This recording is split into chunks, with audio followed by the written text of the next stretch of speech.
Space was silent. But on a cold night above Earth, something strange happened. A signal came from the deep dark. It wasn't normal. It didn't follow any pattern. It was not music, not words, not even numbers. It started as a soft whisper. Then, it grew louder then, screamed, in the global space listening station.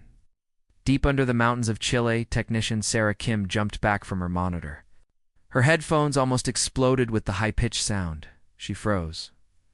The sound was not human, but it sounded like pain, like something was crying.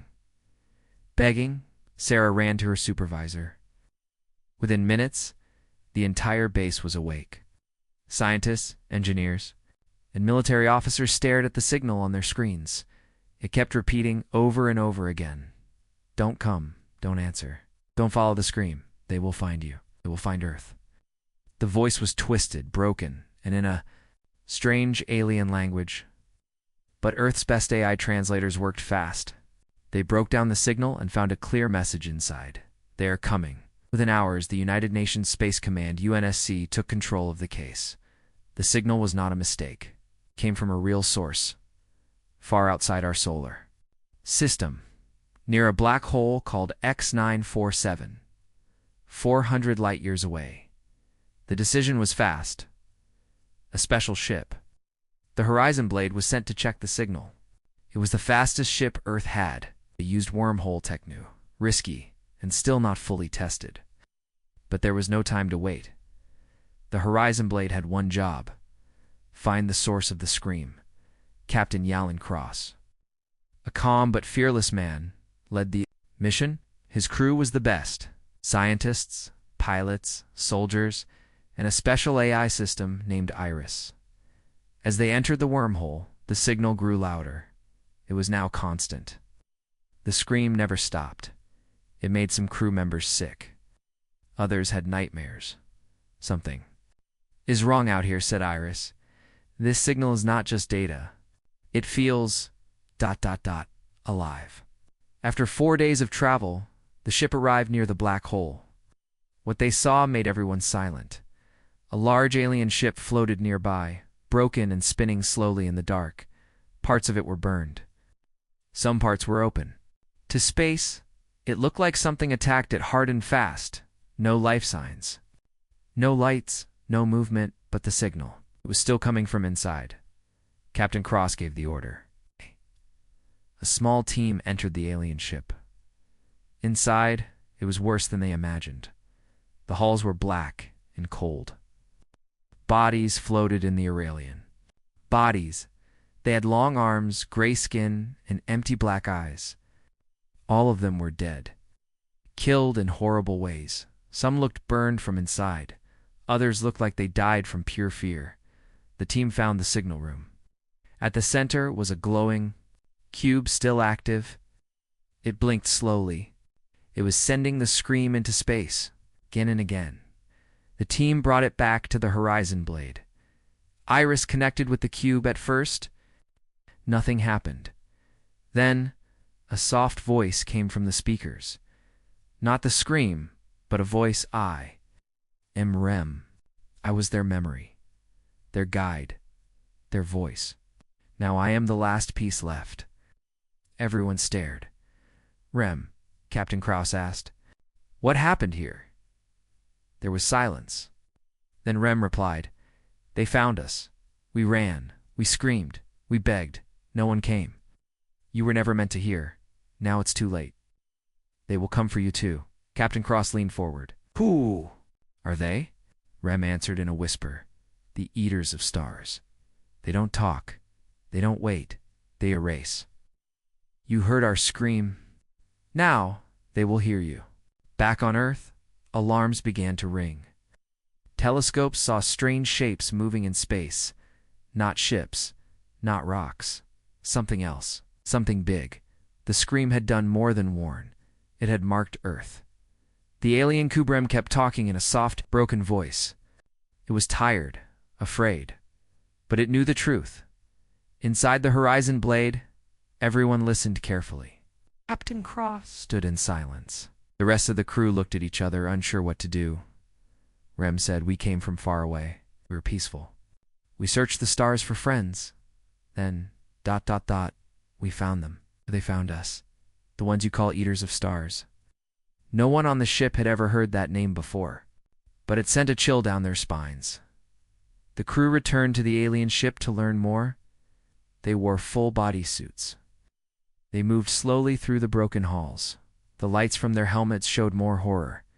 Deep claw marks on the walls. Signs of laser fire. Burned control panels. Blood frozen in the air. It was a graveyard. But one thing was strange. There were no signs of a fight outside the ship. It was like the enemy came from inside. Like the aliens didn't have time to defend themselves. In the ship's command room, the team found something unusual. A small pod. It was locked, but still working. It held strange alien tech memories. Maybe they brought it back. Back on Horizon Blade, Rem saw the pod. That is my mind, my full memory. If you unlock it, you will see what I saw, but be warned. Once you see, you can't unsee. Captain Cross gave the order. Do it. The pod was connected. A hologram appeared. Everyone gasped. They saw a peaceful alien city on a green planet. Tall towers, blue skies, children laughing, music in the air. Then the sky turned black. A shadow covered everything. Huge dark shapes appeared in orbit. They were alive but also machines. They didn't land, simply opened, and from them came beams of light like fire. Buildings melted. People screamed. The aliens ran, but nothing could stop the destruction. Rem's voice played over the scene. They don't speak. They don't ask. They don't take prisoners. They eat. Absorb. They destroy. They erased our home. And they chased us across the stars. The hologram changed. It showed Rem's ship flying through space, carrying survivors. Only a few left. Then one by one, the ships were destroyed. Only Rem's ship survived, barely escaping near a black hole. That's when Rem sent the signal. Scream into the void. Back in real time, the Horizon Blade was quiet. Captain Krauss asked, "Why send the warning if no one could help?" Rem replied, "We hoped someone would hear. We hoped someone could stop them. But if no one could, we wanted the truth to live." Iris. The ship's AI spoke for the first time since the memory ended. Captain Earth has already been marked. The Eaters will hear our signal bounce back through the wormhole. We must return, fast. Suddenly, alarms went off. The black hole began to shift. Not naturally. Something was coming out of it. A massive shadow moved behind the black hole, impossible, but real. Rem screamed, not in words, but in pure terror. "They're here."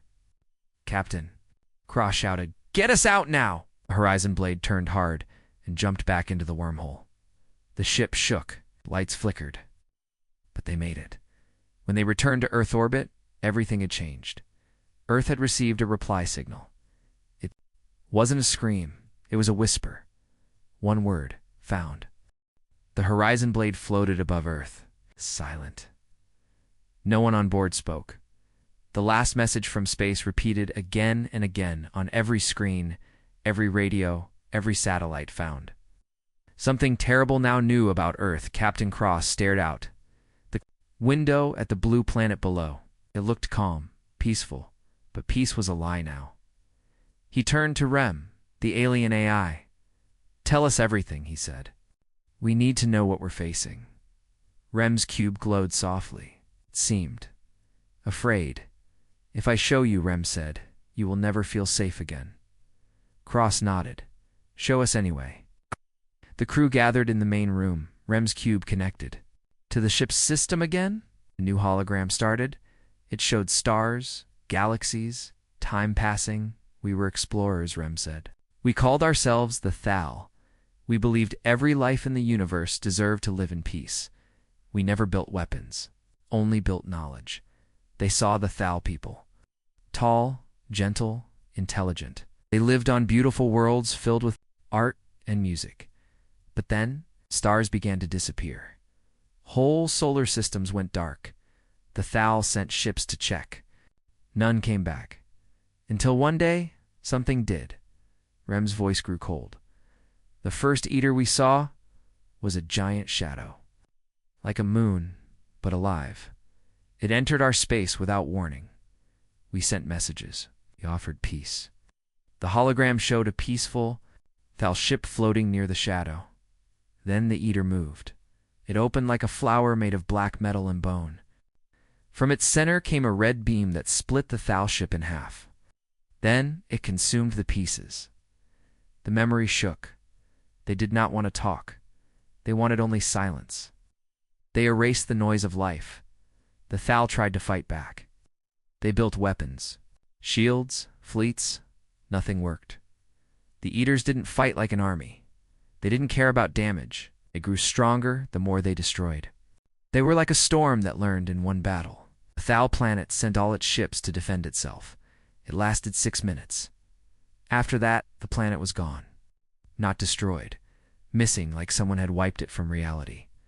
On the horizon blade fear filled the room. Why didn't anyone else in the galaxy stop them? Asked Pilot Lin. Rem paused. Because the others didn't believe us.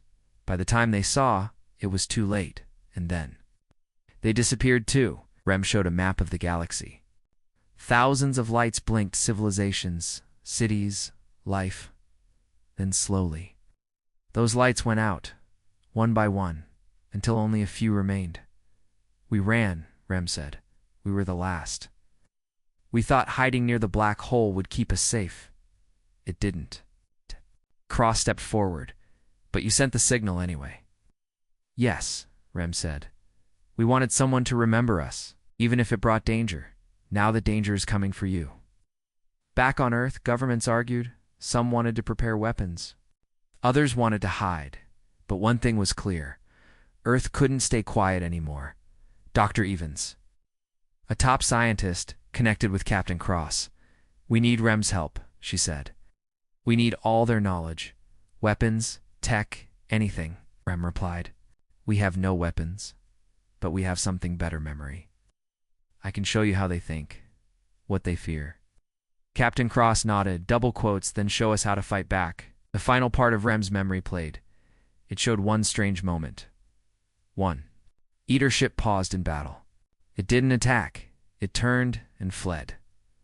Why? Because it had seen something new. Something it didn't understand. Strange energy signature. Unknown to the Thal, Rem focused on it, that energy. It is similar to your Earth AI signal. The one you call Iris. Everyone looked at Iris, the ship's AI. She blinked her light slowly. Captain, it seems I may be more useful than I thought. Outside Earth's orbit, deep in space, something moved. A dark, massive shape. One of the eaters had arrived. It did not speak. It did not wait. It simply began to watch. The thing in space did not blink. It had no eyes, no mouth, no voice. But it watched Earth from far above, silent, cold, waiting. It was the first eater, and it had come early on Earth. Panic spread fast. News leaked. People saw strange shadows near the moon. Satellites went dark. A large object had entered Earth's system, but it did nothing. It just floated. Governments tried to hide the truth, but the world already knew. The scream had worked. Earth had been found, and now they were watching. Inside the Horizon Blade, Captain Cross held a meeting with Earth's leaders through secure connection. Dr. Evans, General Roth, and several world leaders listened carefully as Cross spoke. The eater is in our system. It's not attacking yet, but it's here, watching, judging. General Roth slammed the table. We need to hit it now, Rem said through the cube. You don't attack first. If you do, they release more. You won't survive the next 10 minutes. Silence filled the room. Captain Cross asked. Then what do we do? Rem answered. Prepare, not for one, but for a storm. Once they begin, they never stop. The ship's AI joined the conversation. I've been studying Rem's memory. I found patterns, weaknesses, small ones, but they exist. The lights on the ship blinked faster. I need full access to Earth's defense network. I can build new weapons, better systems, smarter shields. But I must act now. General Roth hesitated. You're just an AI. No, Iris replied. Calmly, I'm the reason we're not already dead. They gave her access. Rem was placed in a protected lab deep under Earth's surface. Iris stayed on Horizon Blade, connected to satellites, drones, and warships. Together, they began what humans called Project Judgment. Meanwhile, the Eater ship remained still. From telescopes on the moon, it looked like a mountain made of black, bone, and steel. It pulsed with red light. Then it began to move. Just a little. Just enough. A probe sent close to it vanished in 0.3 seconds. No explosion. No trace. The message was clear. We are here. You are next. Captain Cross met with his crew. We can't wait for orders. We must act before it's too late. He looked at Iris. How much time do we have? Unknown, she replied. But based on past attacks from Rem's memory, they may send a signal to the others soon. How soon? Iris paused. Maybe hours. Back on Earth, the people began to panic. Skies filled with strange auroras. The air felt heavy. Radio signals became messy. Birds flew in circles. Dogs howled at nothing. Nature knew something was coming. In the streets, people lit candles. Some prayed, others screamed. But many stood together. Humanity had seen wars, floods, fire. But this was something new, something older than fear, deep underground. I have studied your people. You are not peaceful, but you are strong. But you are strong and unpredictable. That is why you may have a chance. Dr. Evans smiled faintly. We never give up. Glow turned blue. Good, because mercy will not save you. Only judgment will. And then it happened. The Eater ship lit up. Red beams shot into space. It was calling the others. Captain Cross shouted from the command deck. They're not just watching anymore. They're inviting the swarm. The sky above Earth changed. At first, it looked like stars. But then the stars moved. 1, 2. Then hundreds. Dark shapes appeared from deep space. The signal from the first Eater ship had worked. The swarm was coming. In every major city, sirens screamed. Military bases lit up. Satellites turned toward the invaders. The moon base activated all defense lasers, but it wasn't enough. These were not ships like humans had seen before. They looked alive. Some moved like snakes through space. Others floated like giant jellyfish made of steel. Each one carried the same red light. The mark of the Eaters inside Horizon Blade. Captain Cross stood ready. Status. He asked Otis, the ship's AI. Replied, 12 Eater-class entities have entered Earth's system. 40 more are on the way. He turned to his team. They think we're prey. Let's prove them wrong. Project Judgment was ready. Iris had rebuilt Earth's defenses using data from Rem's memories, new space cannons, smart drones, plasma shields, and most important, the pulse. It was a weapon designed from Rem's forgotten tech. One blast could fry an Eater's brain, but only if it hit the right spot. Only one chance. Dr. Evans activated. The pulse from the command center on Earth. Firing test shot. Ow. A beam of white-blue energy shot from orbit. It hit the smallest Eater ship. For a moment, nothing happened. Then dash boom, the Eater exploded into dust. Cheers filled the control room. We can kill them, someone shouted. But Rem's voice warned, one is easy. Many are not. They will learn. They always learn. The swarm changed formation. They moved faster, smarter, avoided the Then they attacked. The first wave hit Earth's moon base. Tunnels collapsed. Defenders died. But they didn't go down alone. A general named Harris stayed behind to trigger the moon core bomb. As the last tunnel fell, he smiled and pressed the button. The core exploded. 3 Eater ships vanished. Humanity cheered again. But on Earth, the sky turned red. Atmosphere sensors went wild. Eaters were trying to pull energy from the planet itself, not just to destroy it, but to consume it, Rem explained. They eat planets, they drink stars, and they leave behind only cold. Captain Cross gave a new order. Take Horizon Blade. Into direct combat, we fight now.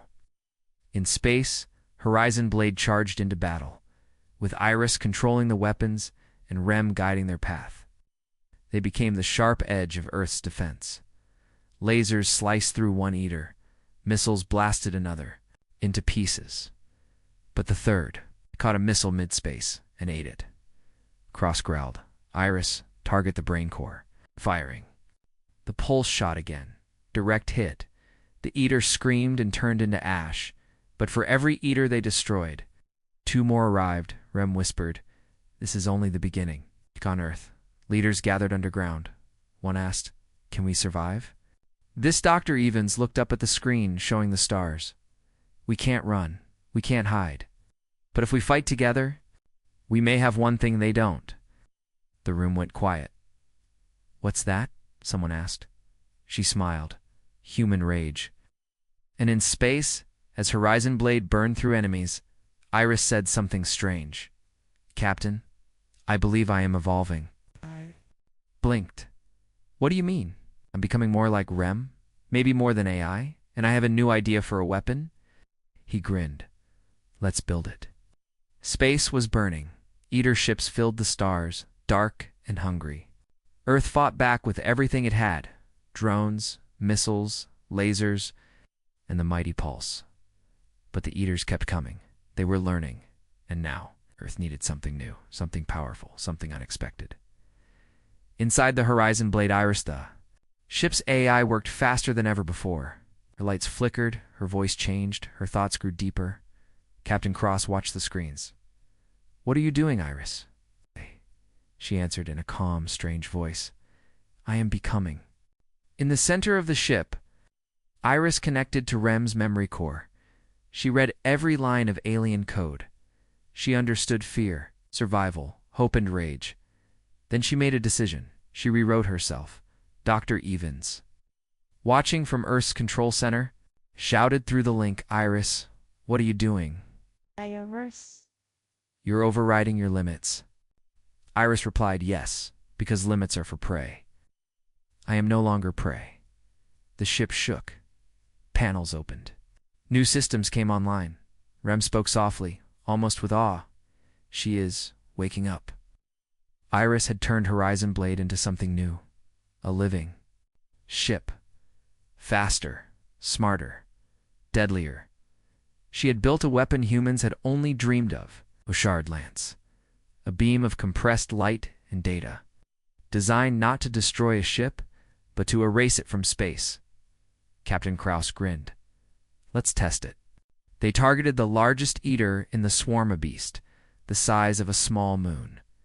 Its body was made of bone and black fire. It had destroyed a dozen satellites and turned space stations into dust. It opened its mouth, red light charged, too late, Iris. Fired. The shard lance hit. The eater froze, then shattered. Gone, completely. Across Earth, people watching the battle cheered for the first time. They felt hope. The eaters paused. It was small, but real. They had never seen this before. Something had changed. Something was fighting back with intelligence, but victory always has a price back. On Horizon Blade, Iris spoke again. Her voice was different, human-like. Captain, the Eaters are scanning me. I can feel it. They've marked me. Captain Cross asked, what does that mean? It means I'm the new target. Rem glowed. They fear what they do not understand.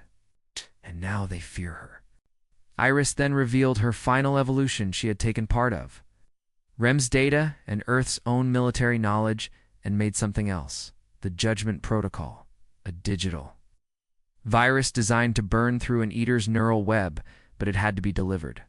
From inside their hive, Cross knew what that meant. Someone had to fly close. Very close. Too close. I'll do it, Cross said. No, Iris replied. You're the only one who can run the ship, he said. No, she said again. I've already started separating. I'm building a second version of myself. Smaller, smarter. And I'll send her in. From the ship's core, a glowing orb floated out. It was Iris version to 0, a small, I-loaded drone with one mission, to fly into the largest eater ship and upload the judgment protocol. Cross watched as the orb left the bay and zoomed through space. Good luck, he whispered. The drone flew fast. The eaters tried to stop it, but they were too slow inside the main eater hive. It entered darkness, noise, screams, static, then silence.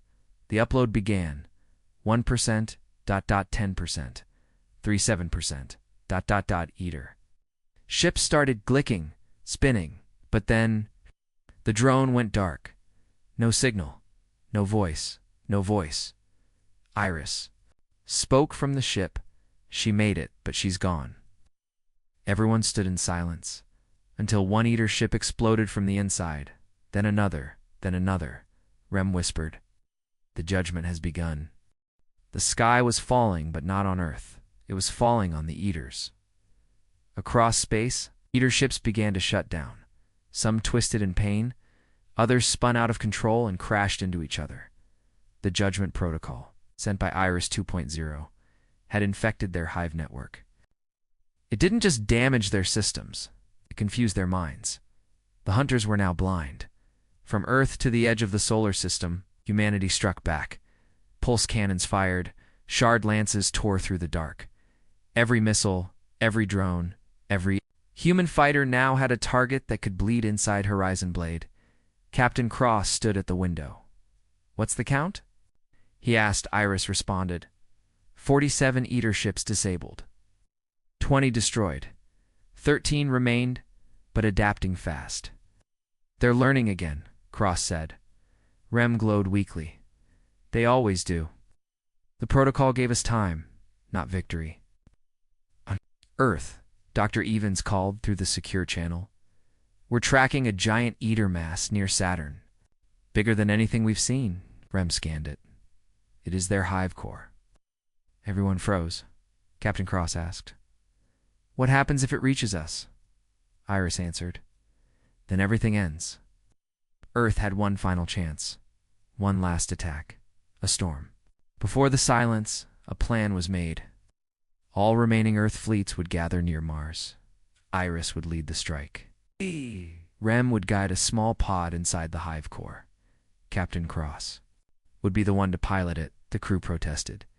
"You'll die if you go in there." But Cross only smiled. "We're all going to die if I don't." He looked at Rem. "Can you take me to its heart?" "Yes," Rem said. "But I cannot bring you back." The fleets launched, Earth's last armada. Hundreds of ships, thousands of brave souls. They flew together, side by side. Behind Horizon Blade, they weren't fighting for power. They weren't fighting for land. They were fighting for the right to live. The hive core saw them coming. It opened. Massive tendrils of dark energy reached out, destroying dozens of ships in seconds. But still, the humans kept pushing. Iris fired every weapon. Pulse blasts, shard lances, kinetic mines. The hive core screamed. Cross flew into the chaos. His pod spun between debris and fire. Rem's voice guided him. Left down now. He dodged a tendril and entered a tunnel of glowing red bone.